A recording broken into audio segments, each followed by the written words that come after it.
नमस्कार बच्चों। आज हम सीखेंगे तीसरा पाठ वारे हमदर्द। घनश्याम अग्रवाल द्वारा लिखित यह पाठ है। इस पाठ के जो लेखक हैं उनका परिचय देखें। उनका जन्म 1942 अकोला महाराष्ट्र में हुआ। परिचय।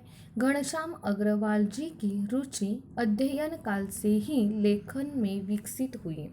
अध्ययन काल यानी कि उनकी पढ़ाई शुरू थी, उसी काल से ही उन्होंने लेखन करना शुरू किया है।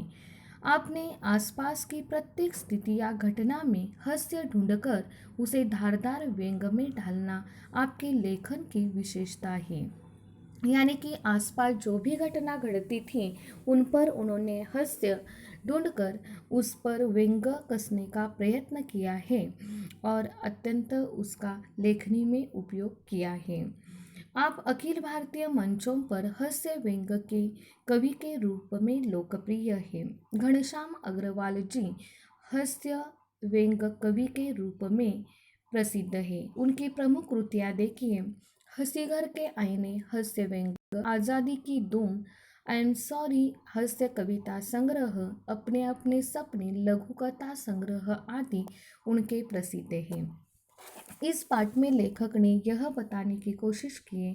देखिए, हम यह पाठ देखने के पहले इसकी हम प्रस्तावना देखते हैं, गद्य संबंधी देखते। देखिए, प्रस्तुत हास्यव्यंग निबंध में लेखक ने दुर्घटना के माध्यम से विनोद की निर्मित की है।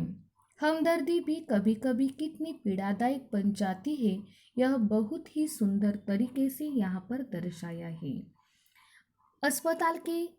अस्पताल में इलाज के लिए भर्ती हुए मरीज को देखने जाने की परंपरा समाज में प्राचीन काल से ही चली आ रही है। इससे मरीज को खुशी होती है और कुछ समय के लिए उसका ध्यान अपने कष्ट से हट जाता है, अपने दुख से हट जाता है। अपने परिजनों को मिलने से उसको थोड़ी तसल्ली हो जाती है। पर उनमें से कुछ लोग ऐसे भी होते हैं जो मरीज के लिए परेशानी का कारण बन जाते हैं। प्रस्तुत निबंध में लेखक ने दुर्घटना के माध्यम से एक ऐसी ही स्थिति का चित्रण किया है। निबंध में एक और लोगों की परोपकारी भावना को दर्शाया है, वही दूसरी ओर हमदर्द लोगों की वर्तणूक का वर्णन किया गया है। कभी कभी यह हमदर्दी भी मरीज के लिए पीड़ा का कारण किस तरह बन जाती है, इसका सुंदर मार्मिक शब्दों में घनश्याम अग्रवाल जी ने यहाँ पर चित्रण किया है। देखिए, पहले मैं इस पाठ का प्रखट वाचन करती हूँ, ध्यान दो। उस दिन जब मैं पूंजीवादी और समाजवादी अर्थव्यवस्था पर भाषण सुनकर आ रहा था तो सामने से एक कार आ रही थी। भाषण के प्रभाव से मेरी साइकिल को अधिक जोश आया या कार को गुस्सा अधिक आया, यह मैं निश्चित रूप से नहीं कह सकता। किंतु मेरी साइकिल और वह कार जब करीब आए तो विरोधियों की तरह एक दूसरे को घृणा की नज़रों से देखते हुए आपस में जा भिड़े। मैंने खामखा पूंजीवाद और समाजवाद के झगड़े में टांग अड़ाई। फलस्वरूप मेरी टांग टूट गई। दुर्घटना के बाद आज भी इंसानियत कायम है, यह सिद्ध करने के लिए कुछ लोग मेरी तरफ दौड़े। आंख खुली तो मैंने अपने आप को एक बिस्तर पर पाया। इर्द गिर्द कुछ परिचित अपरिचित चेहरे खड़े थे। आंख खुलते ही उनके चेहरों पर उत्सुकता की लहर दौड़ गई। मैंने कराहते हुए पूछा, मैं कहाँ हूँ? अब देखिए, इस परिच्छेद में आए हुए कठिन शब्द पूंजीवाद यानी भांडवलदार भांडवलशाही, समाजवाद यानी समाजवादी अर्थव्यवस्था। और देखिए कौन कौन से शब्द आए हैं यहाँ पे। टांग अड़ाना यानी बाधा डालना, यह मुहावरा है। घृणा का मतलब है क्रोध, तिरस्कार। खामखा बिना कारण, इंसानियत, मानवता। देखिए, इसमें आए हुए कठिन शब्द हमने देखे हैं, इसका आशय देखिए। लेखक कहते हैं कि एक दिन पूंजीवाद और समाजवादी अर्थव्यवस्था इस विषय पर भाषण सुनकर आ रहे थे। उनके दिमाग में उस भाषण का विचार चल रहा था। उसका प्रभाव उनके दिमाग पे होने के कारण उनकी साइकिल थोड़ी तेज थी और अचानक सामने से आने वाली कार से वह टकरा गए।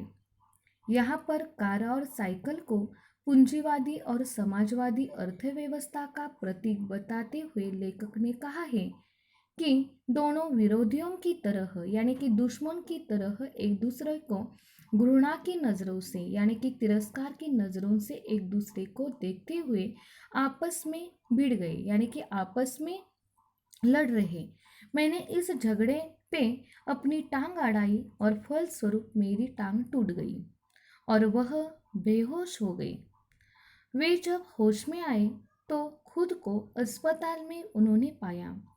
उन्होंने उनके इर्द गिर्द कुछ परिचित अपरिचित लोग खड़े हैं और लेखक को होश में आते देख वह उत्साहित उत्साहित यानी कि आनंदित होकर उन्होंने बताया। इर्द गिर्द कुछ लोग थे, वह परिचित अपरिचित यानी कि उनके पहचान वाले कुछ थे और अपहचान वाले चेहरे उनके सामने खड़े थे। अब भी हमारे यहाँ इंसानियत कायम है। कौन सा भी संकट आने पर लोग इकट्ठा हो जाते हैं और उस इंसान को उस आपत्ति से बाहर निकालने का प्रयत्न करते हैं। लेखक की आँख खुलते ही उनके चेहरों पर उत्सुकता की लहर दौड़ गई। यानी कि जो परिचित अपरिचित चेहरे उनके सामने खड़े थे उन्हें उत्साह आया और उन्होंने लेखक से पूछा, अब कैसे है? बाकी का भाग हम कल देखेंगे। आज हमने जो पाठ देखा है उस पर आधारित मैंने एक स्वाध्याय दिया है। वह स्वाध्याय आपको छुड़ाना है और आपके जो एडमिन है उनके नंबर पर आपको सेंड करना है।